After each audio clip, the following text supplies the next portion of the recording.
I'm Ilya Marchenko. I'm Dennis Kudla. And Jesper de Jong. I'm Henry Laakson. I am Francisco Cerundolo, and you are listening to the Game to Love podcast.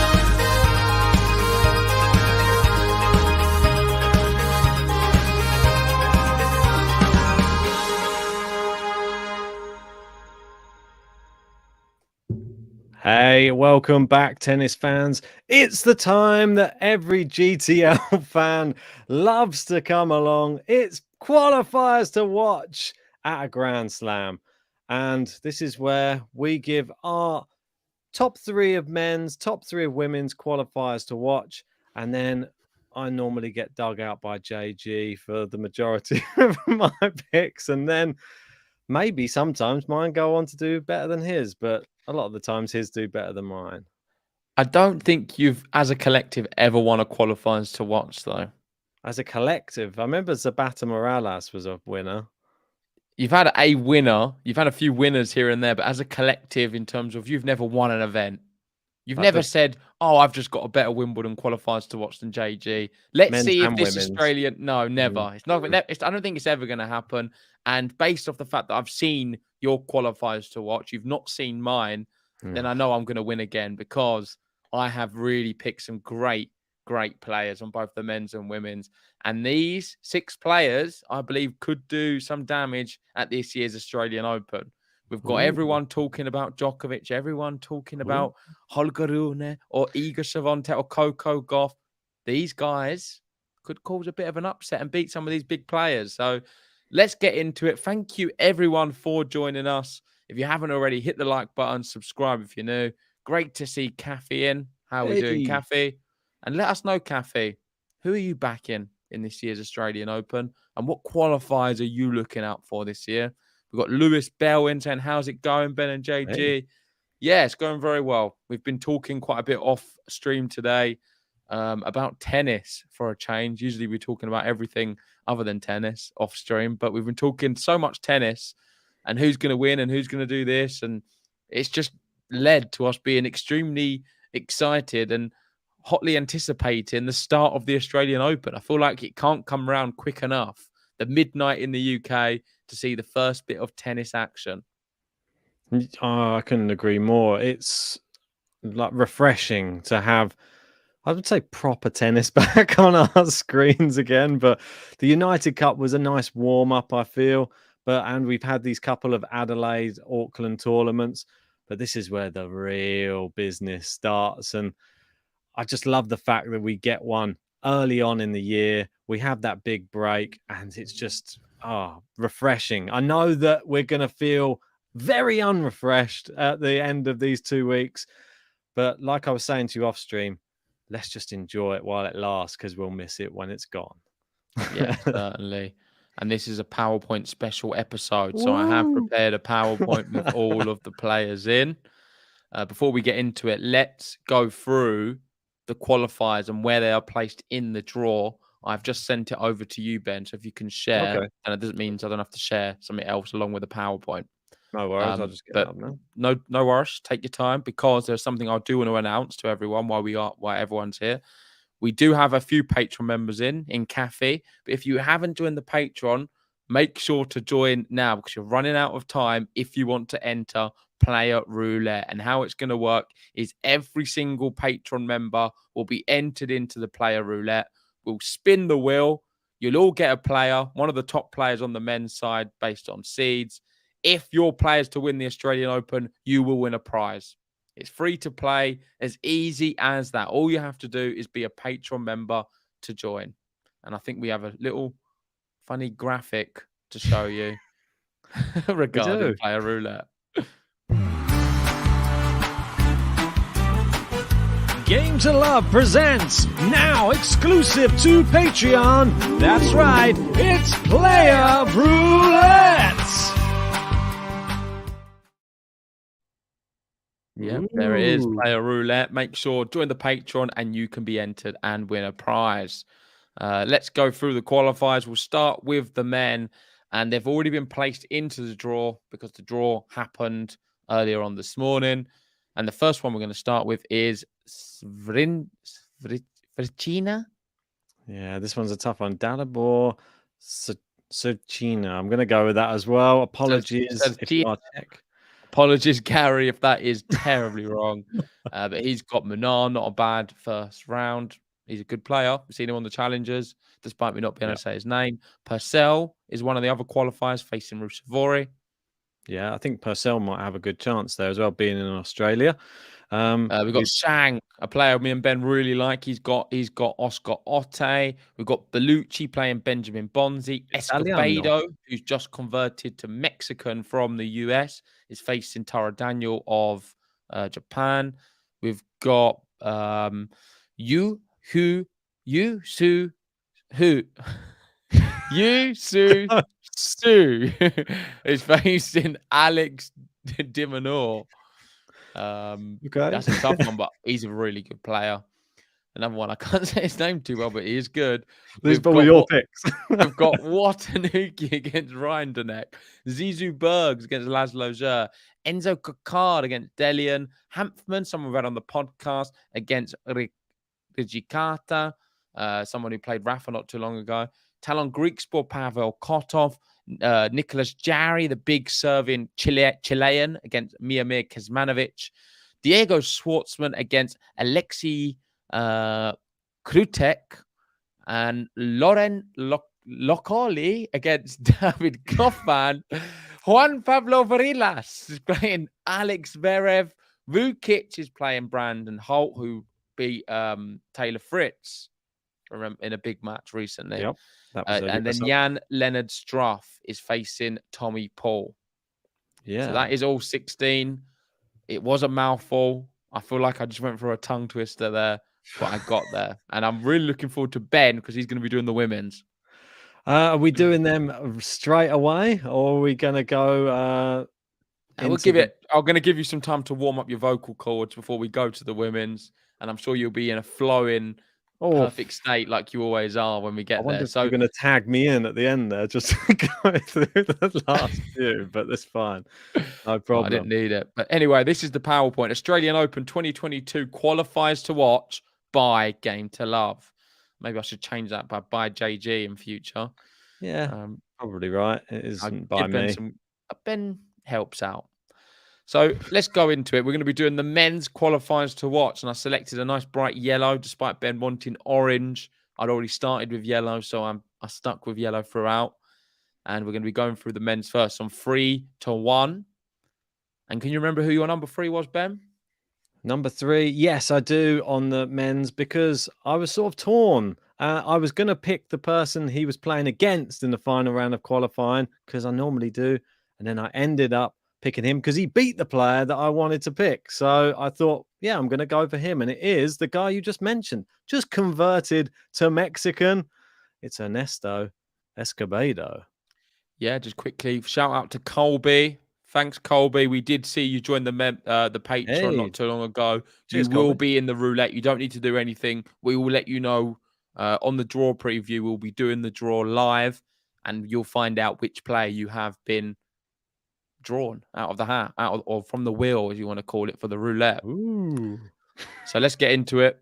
Ben went with Escobedo, and I went with the name I can't say. Su. Two ways of saying Sue. That's great. Lucky the first time's not Sue. Sue. It's actually Ronaldo in disguise. Listen, I hope all the crowd every time Sue hits the winner are like Sue, because he can hit winners. This kid is great. He's an awesome tennis player. And I'm going to bring up some stats for him because Ben doesn't have a clue who he is. I think he's an absolute diamond in the rough, in great form as well. So the last few months, he won his first challenger title in November. So playing very, very well to win a challenger title. He's now got through qualifying in his Grand Slam debut, 4 to love in tie breaks this week. So he's looking very strong. Really good player. I watched some highlights of him to back it up, and this kid is special. And an important thing to note, he did have a good sort of boys or junior spell in tennis. It's not his first time down under. because in 2017 he won 3 boys double slams titles, including the Ooh, Australian Open. So not just one, he won 3 doubles boys slams titles. good at the net then. Knows how to play, good at the net, got good hands. He's not going to be phased by winning things, and I like his chances. Only problem is he's got Alex de Minaur in the first round, but I was picking him regardless. I think he beats de Minaur. Let's go. That's a big call. In Australia, I think that's going to be a big ask, but you never know. From Taiwan, I think it's a good pick. He's obviously he wins a lot more than he loses. That's for sure with that guy. So a good pick, I think. That one from JG. One that I didn't really consider just because I think I saw the Alex de Minaur thing and I just said avoid anyone playing Australians. I was not going to go with. Escobedo, I said he was playing Pavel Kotov, who actually got in as a lucky loser. Kotov, someone we both really like and probably may have had in our qualifiers to watch. Escobedo, though, made short work of him. I've not seen somebody defeat Kotov so easily. It was straight sets, and he won all of his like a qualifying match in straight sets. The most impressive, Luca Nardi, beat 6-3, 6-1. So the Escobedo can do it on the hard court. He's only 26 years old. Maybe he can come good. I mean, he's a little bit patchy, but he looks Ben, like he's in good form. He could come good. So let me dig this apart because Escobedo is a player we've known for many years. Yes. He's been on the tour. We've seen him playing challengers. He's never amounted to much. He's not a world beater. I don't think he ever will be. The only reason I've been or heard his name come up in the media recently is because he's just converted from American to Mexican. So that's actually the gone difference. through. I can see it online now. And so that's the only difference I've seen about him. For me, he did really well against Luca Nardi. I didn't see that coming. Maybe Nardi was carrying some kind of injury to lose in the manner he did. Because Escobedo played a few days before that against a guy called Ellis, who's 700 in the world, and he lost. Happens Worrying sometimes. signs. Listen, Escobedo will not pass the first round. I think it's a very strange pick from you. Beat Ben Shelton in straight sets fairly comfortably, though. That's another person that you've been saying is pretty good. So he has his good days, he has his bad days, Escobedo. At the moment, he's having a lot of good days. So I'm thinking he's got in the first round Taro Daniel. I think it's slightly easier than Alex de Minaur. So I think he may go further than your guy. Listen, if Sue can do it, I think I'll win the men's because that is a big pick, beating Alex de Minaur. Well, you'll win the pick of the third place. Let's get on to number 2 because I've gone for Watanuki. What? Do you know much about him? Yeah, I do like Watanuki. He's a good player on the old challenger circuit. Very reliable player. Tell us a bit more about him, though. How did he get to this stage? I'm going to let you go first on this one. I know you've got Zizou Berg, so take it away. Player I also really like. Zizou Bergs, I think he's come onto the scene. I think it speaks for itself a little bit. I think he's very, very good youngster. He's 23 years of age from Belgium. I'm excited. I think he's played in some ATP events. He's beaten the likes of people like Albert Ramos, people like that before. He can mix it with the big players, just hasn't really done it yet at the big stage. Good on grass as well. I think that he can mix it on all surfaces, but I know he's somebody that you're quite keen on as well. And I don't know. I think you've swayed me in the past, and I think this is another one of those occasions. So Zizou Bergs, yeah, I quite like his name as well. It's a good reason to pick him on my side. Okay, so Yusuke Watanuki, does he need an introduction? I don't think so. He's 16-1 in his last 17 matches, and unlike years prior, he's been able to take his Asian Challenger form to other events. Nice. It's his 8th attempt to qualify, first success. He's done it the hard way, beating Kukushkin when he was 6-4, 5-2 down and saved 2 match points. But he got through Kukush. And as we know, Mikhail Kukushkin is a good player. And Watanuki is in the good form. Only problem is we've not seen him do it in these big events. It's his first ever main draw slam. He may be a little bit nervous, but he's got the game because I've watched him so many times. And if only he can just show that game, what we see on the challengers, and bring that to the main draw, then I think he's going to do very well. I really do.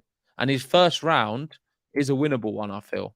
How old is Watanuki? Is he still fairly young? I feel like I've seen him for ages, but Yeah, I don't think he's he's like, that young because I've seen him for a bit, but he's 24 years old, Watanuki. okay, not too bad. Yeah, so And he's his just been first round around a match is while. against Rinderknech. So I think it's a winnable one. Winnable. I'll be cheering him on anyway.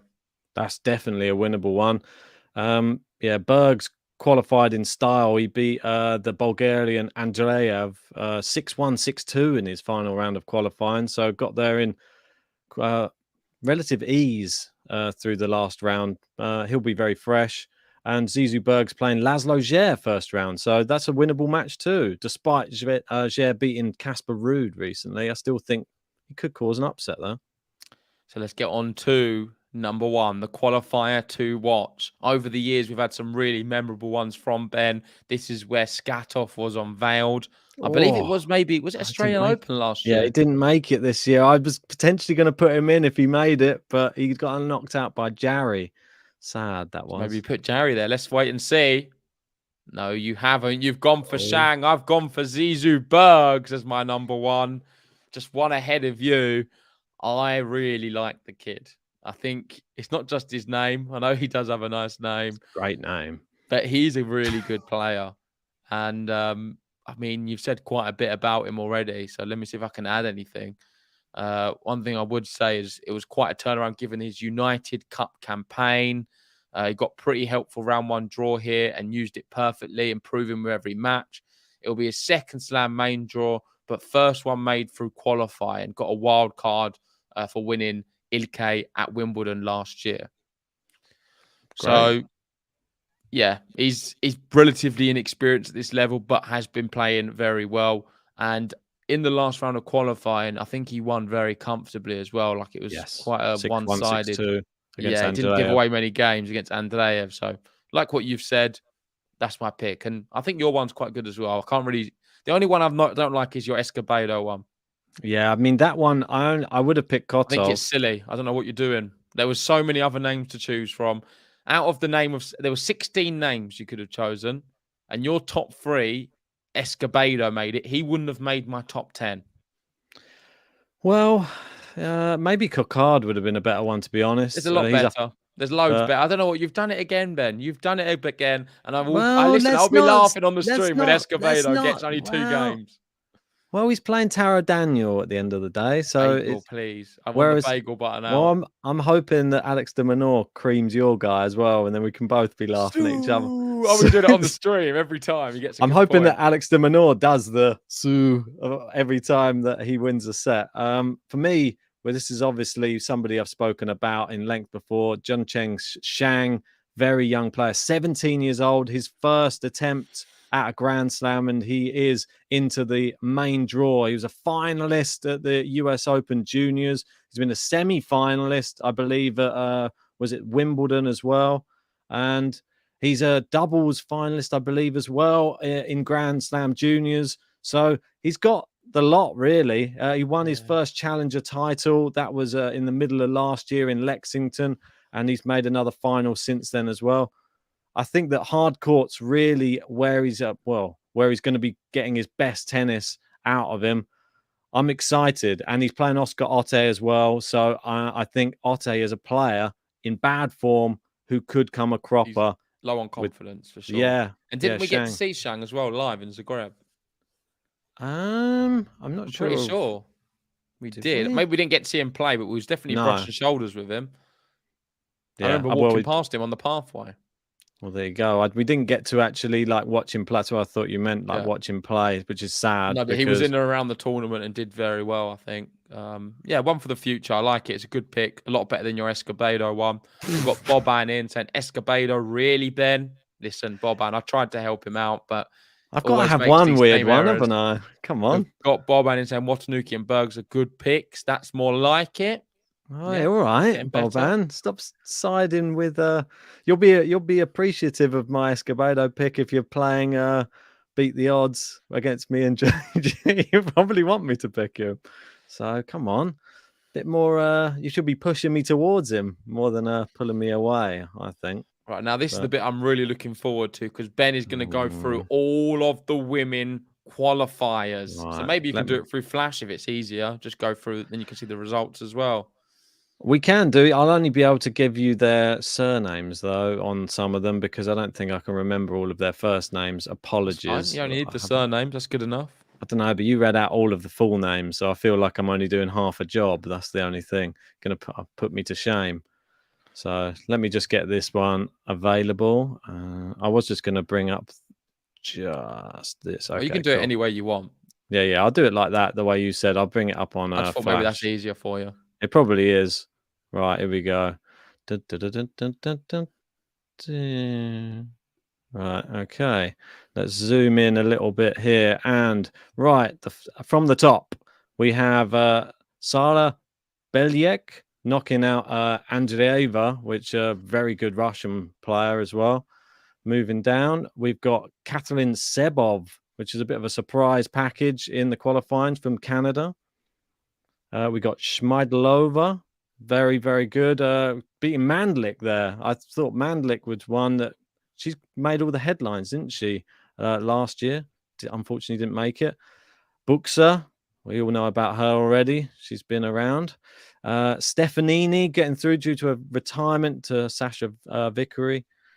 We've got Selek Mateva. This is where they start getting more tricky. Against Sophie Chang. Against Sophie Chang. Okay. We've got, unfortunately, the Brit, Miyazaki, who we spoke to at Wimbledon. She didn't make it through, going out to Coco Oh, yeah. Vandeweghe. I remember that now. Forgot about that. Yeah. I remember that one. And I just felt bad because no one was there asking questions. And I asked a question and I don't know. I felt she was quite nervous in the press room, but yeah, really nice girl. Hopefully she does very well. nice. Yeah. We've got Schneider, a young Russian who knocked out another Russian, Tikhonova. Schneider, really good player. 20 years old, I believe. We got Jean. Sorry, Jean. Not in this tournament. Well, not through the qualifying, at least. Sorenko through, normally in my qualifiers to watch. We'll wait and see. Danilovic, no, didn't make it. Clara Burrell knocking out Danilovic. That's unfortunate. One Serb and one of your favorites, Clara from France, goes through. Volinets is through from the US against Madlenovic. God, we've got one of your favorites. We've got Brenda, the younger sister of Linda, Fravitova, knocked out Baljas Monero. Baljas Monero actually came onto the scene a bit in this qualifying for me. Didn't know much about her before. Actually, really good player. So, and Jodie Burridge didn't make it either. It seems all the Brits falling at the final hurdle, going out to Yannick Yaevich. Tell me if that's Yanisijevich. That's French as well. Yanisijevich. Doesn't sound French. Maybe doing a French accent. There's definitely a bit of Serbian in there for sure. Yanisijevich. Maybe it's that. Okay. We got Hartono, but knocking out Pigossi. We got, this one's a bit easier. Lis knocking out Jimenez Kasintseva. And then we've got Polina Kudametova, the sister of Veronica, going through, knocking out Asaya Mohammed. Yeah, and that's the last one, is it? Oh, yeah. Phew. We're through it all. Smashed it. Oh, God. I told you he's a natural. Listen, I don't big him up for no reason. He's brilliant with names, and he smashed that one out of the park. Did a lot better than my men's attempt. So iconic, enjoying that, I'm sure. But let's get on to the women's qualifiers to watch. Ben's listed all 16 of them. Let's get into it. Who is your number 3? I have to try and remember. Well, there you go. I just read her name 2 seconds ago. Polina Kudametova. The younger sister of Veronica Kudametova. And she comes from high stock. Have we seen how good her sister's doing this year and how good she was doing at the back end of last year, pushing, the tour finals nearly. I think that's someone we don't speak about enough, but maybe we be speaking about her sister more. I think she's in really, really good form. She won, I think she's won, 1, 2, 3, 4, 5, 6, 7 ITF titles already to her name. 1, 2, 3, 4 last year. So she's really coming into her own, all on hard court, the wins. And I'm excited because I think that she had a tough draw through this qualifying route as well. Asaya Mohammed not easy at all. Beat Katie Balter, not easy, and Gasanova as well. So I think she comes from high stock, and that's why I'm throwing her in the mix, because I think she's taken what her sister's done this year, and her sister has bageled already Andreescu and Anisimova this year. I think Kudermetova is a name for 2023. Yeah, the reason I went for Tezarenko is she beat everyone in straight sets. That is the main reason. She beat Naito, Bolsavo, and Jean. And Jean's a good player. I thought that was going to be tight, but Tezarenko had a little bit too much. And I think she is one of the most experienced, or definitely probably the most experienced out of all of the qualifiers. So rather than just sticking to all young, I started off with one experienced in my qualifiers just to sort of hedge my bets. The only problem is I'm just trying to do some bit of research now, actually, on how she performs at the Australian Open. It's her worst slam out of the 4. She's got a 35% winning streak, winning record here, not a streak, because she doesn't win much. And most of the time she goes out in the first round or the second round. So not the greatest. Even if she can get through a round, though, that could be enough just to pit Ben. So I'll take it. That's all you need sometimes. Sometimes all you need is a round, and I think she's good value for one. Yes. Well, I'm hoping. Well, she is good. Like, I'm not going to just say it. She is a good player, but she just doesn't perform often enough. And Boban sums it up quite nicely, saying, always thought Tsarenko could do much better, but she's too fragile. Well, when I had her, she had Iga, I think, first match. So it was just terrible luck for me. I picked her, and then she got the worst draw ever. And a bit kinder now. So you never know. She's a good player. That's why I pick her. But just don't get the luck of the draw. Right, move on to number 2. Here we go. And I've gone from 19 years old, Polina Kudermetova. Now we're going 15 years old, Brenda Flavitova. And this is the sister of Linda. I mean, she is something to really keep an eye on in this sport. I think that she's the future. She's going to be one of these players that's right at the top of the game come, I'd say, maybe 3-4 years' time. And she's only 15 at the moment, and she's already into a Grand Slam first round. I'm excited, as you can tell. She knocked out the girl in the second round of qualifying, the one who beat Simona Halep at the US Open, Snigir. I mean, that is difficult in itself. And she's shown fight. She's came back from a set down to beat her. And she also came back from a set down to beat Balsas Monero in the final round of qualifying. She is a fighter at 15 years old. And she's won 8 ITF titles last year alone. And you're going to say, yes, Ben, but they're all on the clay courts. I don't care. To win 8 titles in a year. I mean, you don't care. You should care. No, and now to go on and now beat these good players and qualify on hard court for the first round of the Australian Open. I am super excited about Brenda Flavitova. She has a tough first round match. I believe her first round match is going to be against Sasnovich, which it's not an easy one at all. But I think she could beat her. If she plays her best tennis, Sasnovich is beatable. Yeah, not mad at the pick. One for the future. Lewis seems to like it as well. And I can see you've got a lot of passion when it comes to the Fravitova. How do you say it? Yeah, Fravitova sisters, because you always do tend to put them in your qualifiers to watch. I believe you had the sister in the last one in the US, and now you've gone for the younger one of the two. One more thing as well, just before we go on. God, I just had loads to say. I just had a quick look on the stats just a second ago. At the end of 2021, she was 1,093 in the world. Now, at the end of 22, 132 in the world. That is big movement. Listen, you got to tip your hat. She's so young and so good. Like, you can't knock it. It's just amazing. And as much as I want to win this, if she does well, I would still be really happy because she is a player for the future. My one, Clara Burrell, out of all of the qualifiers, she's the one I've watched the most. So I based it off that. I think she's quite reliable. She's got experience now at a Grand Slam level. And this is her time to shine because I think her first round match isn't the worst. I'm going to I, tell you who it is in a second. I But can say before I if you want. do, I'll go on. Who is Gibson. it? Yeah, Gibson. Like, she's big favourite for it, isn't she? Yes. So I fancy her in that first round match. And in the qualifying, beating Danilovic, in the second set, she bageled her. And the third set was 6-2. So very dominant tennis coming into it. I think her first round's not too bad. You never know. It could open up. And Clara Burrell, a player I've watched a few times, you know what you're going to get from her.